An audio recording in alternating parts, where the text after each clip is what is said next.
Hey everyone, it's Austin and welcome back to the channel. It's day 316 on my journey to 2000 where I'll be uploading a video every day until I make it to that goal. So don't forget to like, comment, subscribe. Thank you very much and let's do it. Alright, let's jump into the rapid pool. So after last video's loss, we're at 1760. Got the white pieces against an 1800 from the US.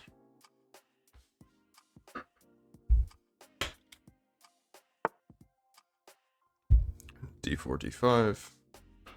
Still sticking with the 15-minute format. Especially today, man. Feeling pretty beat right now. Feeling pretty tired.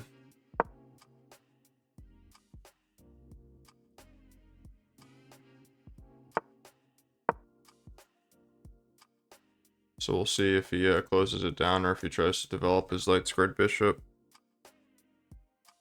Kind of defines the direction that the game is going to go based on what he does here.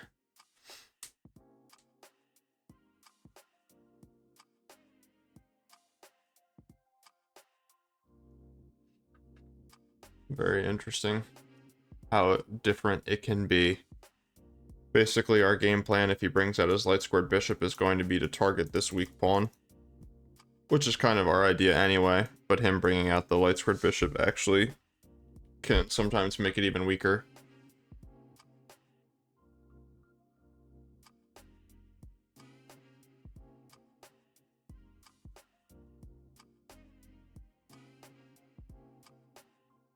Wow. All right, so we've got move 4 here. Got the opponent deep in the tank. This just tells me that he might not be a theoretician, but he's probably just a very, very strong player. He's able to think through all of these things very well. All right.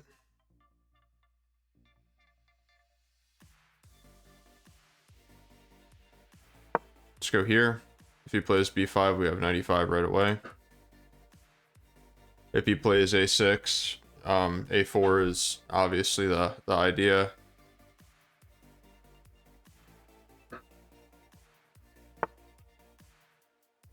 All right.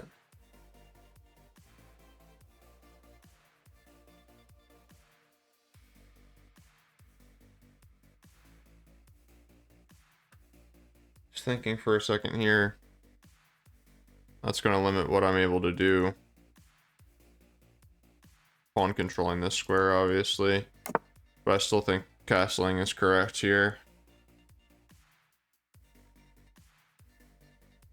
Knight bd2 is a very common way to recover that pawn. So let's proceed with that.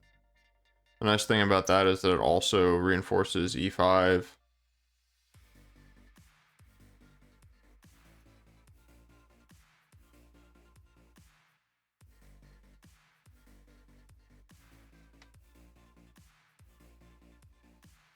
Targets d6, which is kind of nice.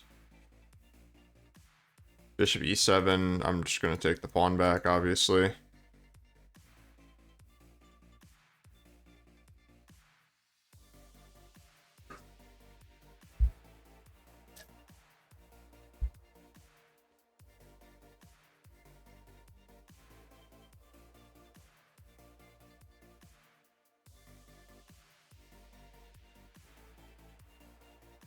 Here, queen here. For sure in the cards. Opponent's taking his time thinking it out. Gotta respect game, you know what I'm saying?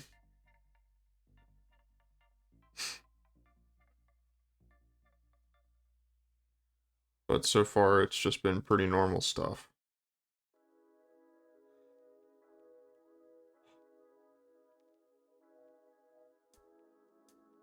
Excuse me.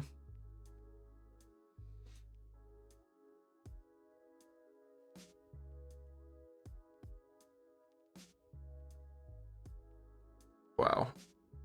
This is kind of painful, I'm not gonna lie. I'm not gonna lie. I asked people the other day what they thought about me playing my new openings, and nobody commented about it. So tell me what you think about these new openings, the Catalan, the Accelerated Dragon. In the grand scheme of things, the Semi-Slav is technically still a new opening for me as well.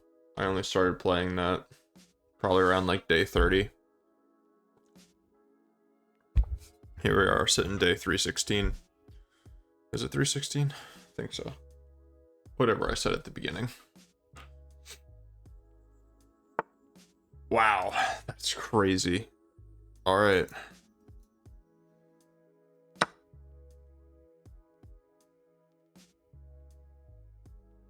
Gotta respect it, bro. No stress from me. My friend, no stress from me.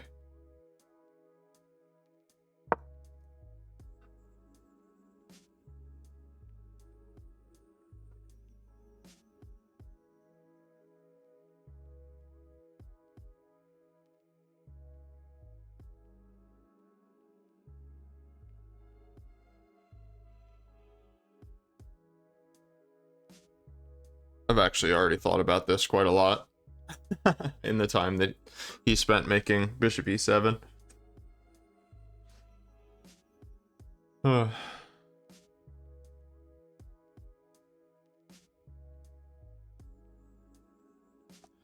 Castles, queen takes, rook b8, queen takes c, queen takes d6, rook c8, queen has a4 to defend the knight.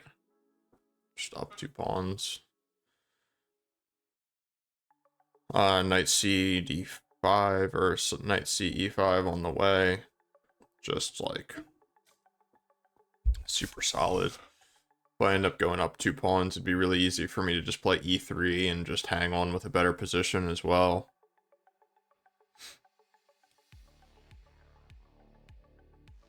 But this is what the Catalan is all about. The more that I'm studying it, the more that I'm starting to understand the point. The point is that you're developing with tempo. You're developing quickly. You're developing extemporaneously. You have to attack the queen side. You have to put pressure. Trading pieces into an endgame is only going to result in a better position for black most of the time.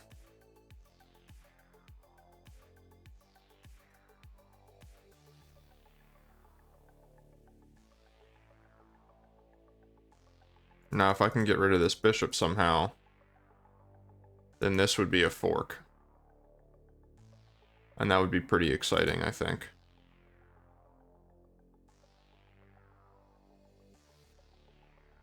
But I don't see that bishop going anywhere anytime soon.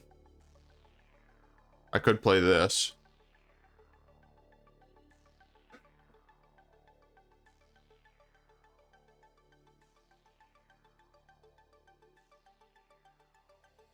But what threat does this really make? He castles. I play rook here.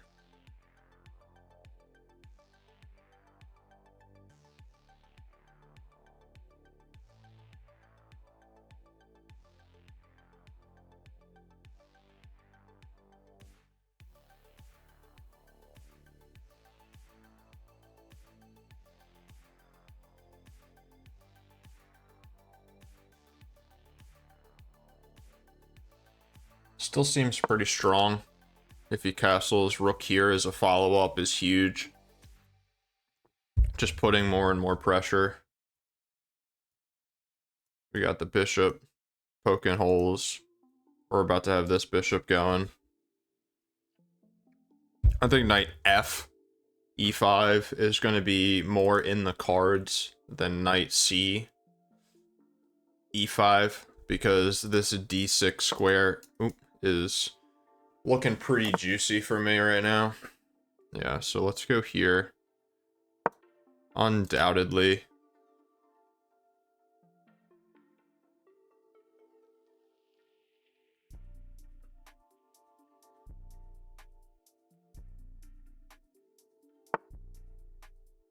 All right. So that's a pretty common response.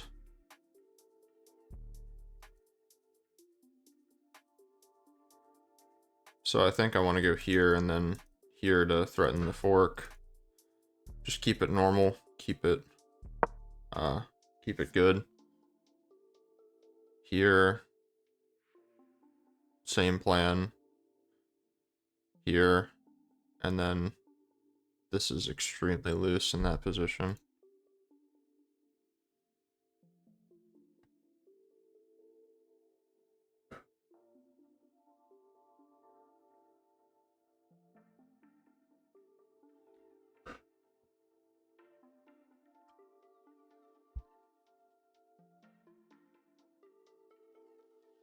I like a bishop on d2 in these positions because I feel like it could also go to the queen side.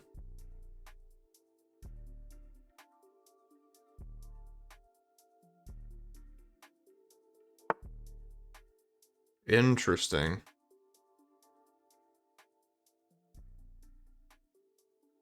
And now my bishop is in the way, huh? Interesting.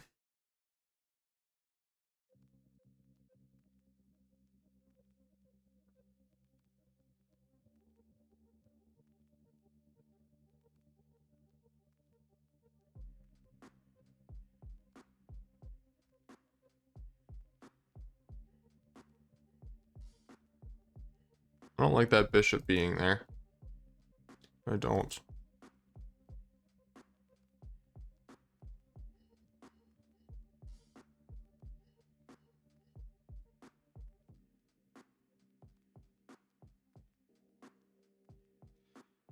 Man, what are we gonna do here? What are we gonna do here? This bishop is just so annoying here. I don't know what the hell that was.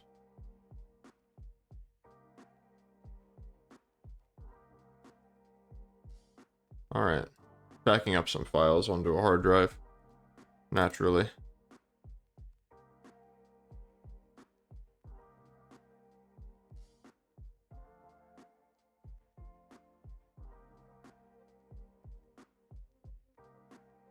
If I go here, he has this.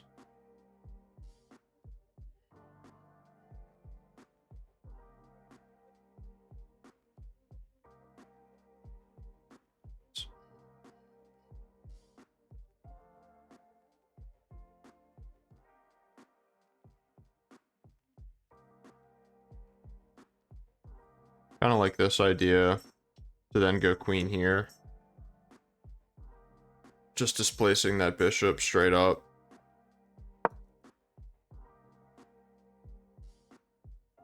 Also putting more pressure in this whole situation. He doesn't have any threats or anything right now. I do carry a threat with this move. I'm threatening takes. Or sorry, I'm stupid. Alright, so let's take with the pawn to get some imbalance in the position, and now I think let's go here.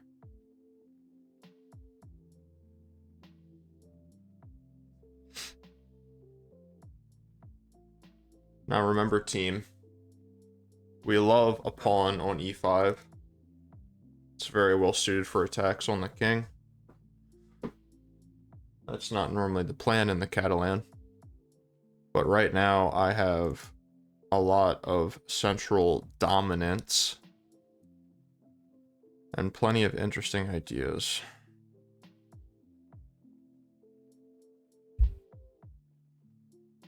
So I want to go here, he's going to go here, and then I'll go here. I'm going to say, give me that light squared bishop, young man. Okay, that is not under attack because the knight still defends it.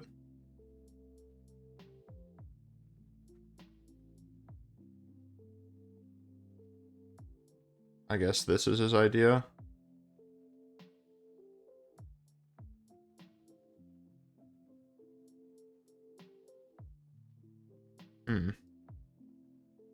It's kind of a weird one, bro. I'm not gonna lie here. I think I'm just better there because I have the light squared bishop, to be honest. So queen c4, bishop takes, queen e5. And then,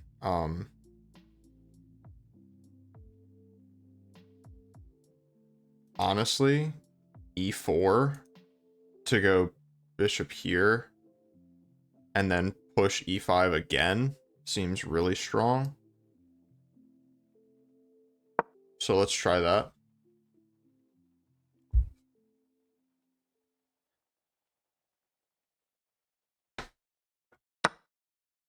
Yeah, he does it. It's interesting.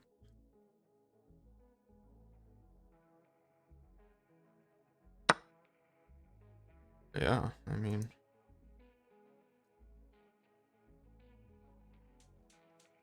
So we get e4, which means that we get a lot of space in the center. He can go here, but then we'll just fall back.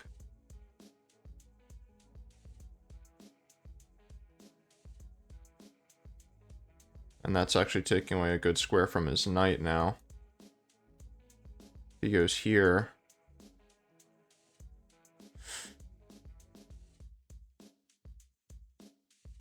I'll probably go here. No, if he goes there, I'll probably go here, to be honest. So we're down the pawn, but we have a bishop pair.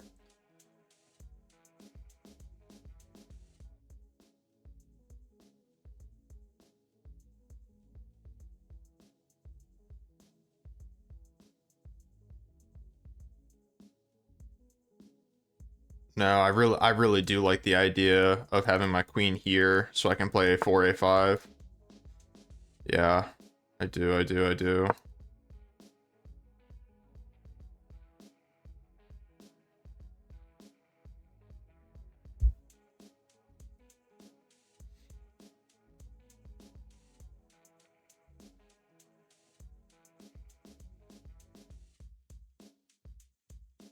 I'm getting excited.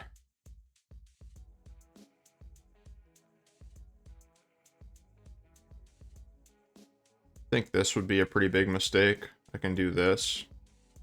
Now he has this move. Here, I still think I'm going here. Here, I'm gonna go back. That's where my bishop belongs anyway. I want to continue operations on the queen side.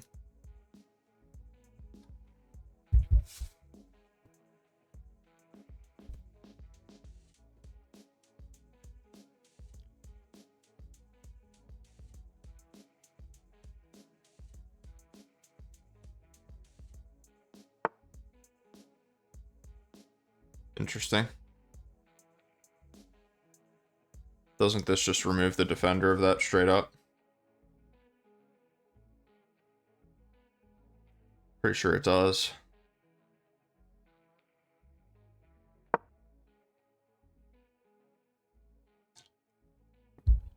Crazy, because his queen can't be on any of these squares. Absolutely crazy.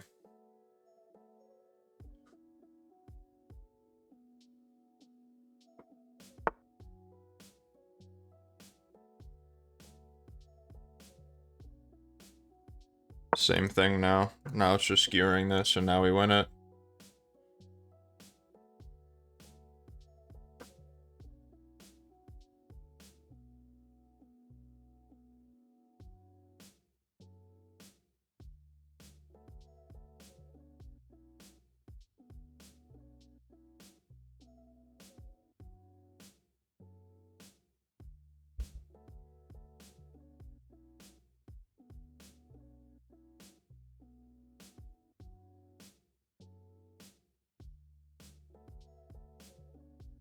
This move, though...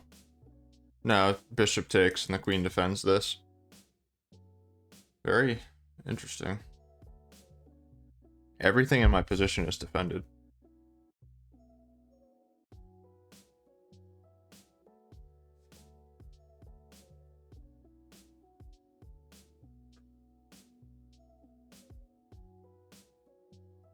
I'm just happy that I spotted a tactic. I have to like give myself props and hype myself up when I do that, because I have to remember, like, I lose a lot of, or I miss a lot of winning moves. So when I see moves that win material, I need to remember that I do see them. It's just a matter of working on seeing them more often. That kind of thing.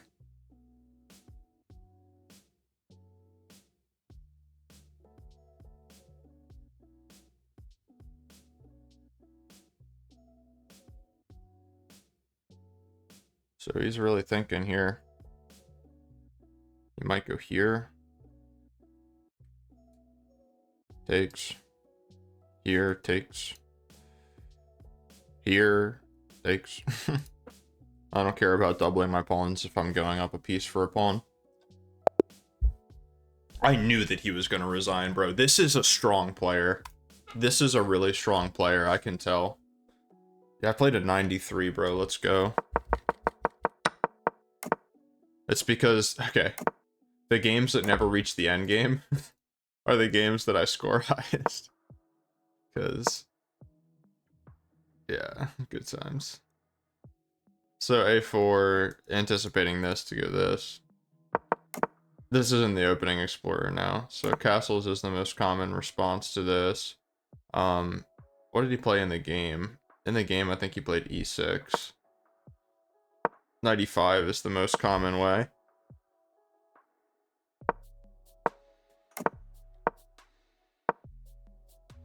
Yeah, 95 is the most common here. Let's continue. Bishop E7. So we are playing knight takes like this. Castles. Now the knight comes to C3. This does feel a lot more natural, I'm not gonna lie. I feel like my pieces got a little bit tied up. But I played a couple of best moves in a row here. This was a miss. I had this move. Bishop takes, bishop takes. Rook D8. Knight D2. Fork is incoming.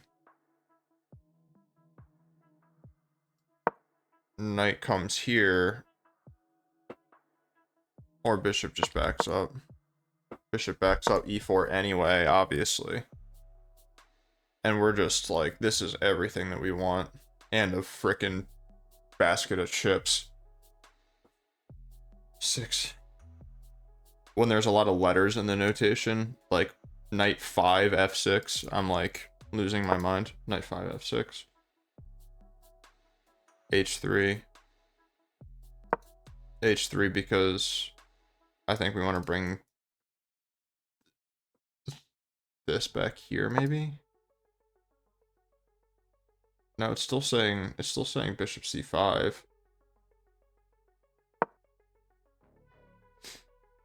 Which makes sense, because you need to defend this pawn.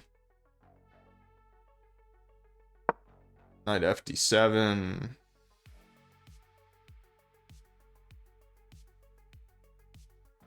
Bishop A3. Whatever. Anyway. Apparently this was a miss, and the evaluation swung by a full point. Got to admit that that was an extremely uncomfortable move for me. But it paid off. I did this because I wanted some imbalance in the position. Okay, so just rook there was better. So that way I could still keep an eye on everything. Takes. E takes is technically the best move. I would probably still play bishop takes. Now if queen takes, we still have this threat of queen takes b7. And I'd take white here, I think. You know, like if you just go here, retake here, you can win this back, but then we come here. I don't know. I feel like I'd rather have white here. Engine says equal, but I think practical play. And then yeah, this was a blunder. And then he just resigns. What was his best move out of curiosity? Queen b4. They're about the same. Just takes, takes, takes. Rook here, naturally. Rook here, naturally. contesting the file. F6. I'm looking into this a little bit because I need to, like, okay, he resigns, but that doesn't necessarily make me feel confident in my ability to win this position. Like, I'm only up a piece for a pawn. Like, obviously it's enough for the GMs and probably every IM and probably every NM to do it, but like, is it enough for me? I'm not entirely confident. Now, I'm not saying I can't do it, but I'm just saying it takes a lot more for me than for others. So, just attacking this makes a lot of sense. Now it just takes. And I'd be reluctant to take too many pawns until my king is more active. That's one of the things that I'm learning a lot. Is I feel like you start pawn grabbing and he has all of his pieces activated. And if you don't have all your pieces activated and you start grabbing pawns, opening lines, that gives him a lot of counterplay. Okay, so I mean, that was the game. Pretty slow, to be honest. So here, castles is the most popular move in the Explorer, but knight bd2 is technically the best move right away from the engine's perspective. What about knight e5? Okay, hold up. Let's just let the engine think for a second. Look at this. So knight bd2 is 0.65, castles is 0.5, and knight e5 is 0.43. So we played the second best move. E6 is so natural. If he played knight bd7, I probably would have played a4. Okay, that's the best move. Let's go.